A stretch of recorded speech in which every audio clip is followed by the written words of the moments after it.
Okay, goody guys, no? Mayroon tayong sinaservice dito na Panasonic, no? So, ito yung mga old model na Panasonic, guys, no? So, ang problema nito, guys, ay mayroon daw it's 12 error ito na lumalabas, no? So, tinetesting na namin ngayon. Ito, okay naman siya, no? So, hindi siya lumalabas. Pero sabi ng customer, U12 pala, no? Mayroon siyang U12 na nilalabas, no? Itong washing machine na ito, no? So, tingnan natin kung anong error, no? Or anong problema, bakit nagkaroon siya ng U12 error, no? So, yung mga ganitong washing machine, kapag nagkaroon siya ng U12 error, wala itong lead sensor, no? Ang gamit nito is drum sensor. Yung lead nito is nasa board nakakonect, no? Doon siya naka-built-in na, no? Naka-built-in siya sa board, no? So, bihira naman nasisira 'yon. So, ang ginawa namin dito, binaklas natin yung harapan. Then, ito yung kulay white, no? Ito yung i-check natin, no? Kasi, kapag U12 error, usually ito yung may problema, no? So, check natin to. So, ayan, binabaklas lang natin to, no? Inaayos lang, para hindi mahugot yung sensor. No? So, nandito tayo ngayon, guys, sa Pasita, San Pedro. Ayan, so bubuksan lang natin to. Itong kulay puti na ito, ito yung i-check natin, no? Tingnan natin yung condition ng safety switch or drum sensor, no? So, ang error nito, guys, is U12, no? Dito po ay U12 sa Eco Aquabit, no? Tandaan nyo, basta yung Eco Aquabit na Panasonic, wala yung lead sensor na chip, yung maliit, no? Yung lead niya ay nasa board naka-built-in.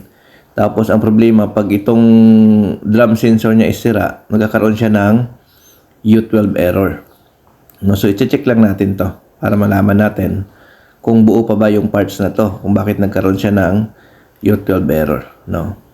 So, double check lang natin to. Ayan, so babaklasin lang natin. Sa mga gusto pala magpa-service sa amin, no, message lang kayo sa aming Facebook page sa Norcia Repair Shop or sa number na binibigay namin dyan sa YouTube. Nandiyan naman yung number namin. So, message lang po kayo, no, para mabigyan kayo ng schedule. Kami po ay nagsiservice ng Cavite, Laguna, Batangas. Ayan. So, ito yun, guys, no, yung kulay puti na drum sensor ang ating i-check, no? Ayan.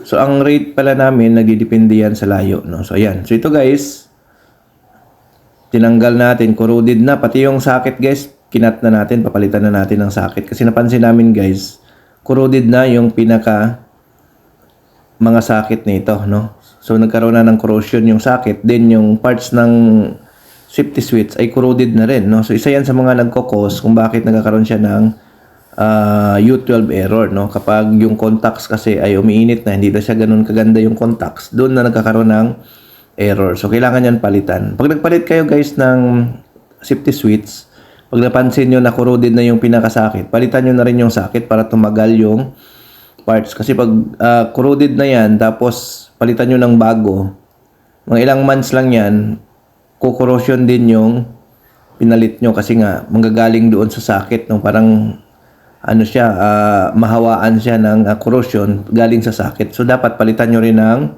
bagong socket, no? So yun po ang technique para tumagal yung isang parts, no? Kasi nga pag yung isang parts ay kinorrosion, tapos yung mga socket ay corroded na din, binagyan mo ng bago, so wala din mangyari.